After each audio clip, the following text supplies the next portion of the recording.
as a parent leader, I'm consulting, I'm bringing in people from the communities. I'm trying to let parents know that they are leaders and that they can be able to identify themselves as leaders by showing, hey, if you're doing this for your child and you itemize and think about the stuff that you're doing, then you'll turn around and you'll see that you're doing the same thing as a leader, and then you just identify those strengths and weaknesses and work towards them.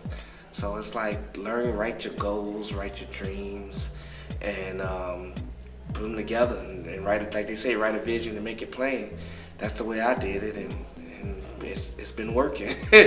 I love it. I love being, a part of this organization, because at first when I love being in the social atmosphere with talking with people and networking with people, because you never know who you may network with. And sometimes it's been a lot of good, and once you show people that it's fun to be part of, you love it, and it works. It really truly works.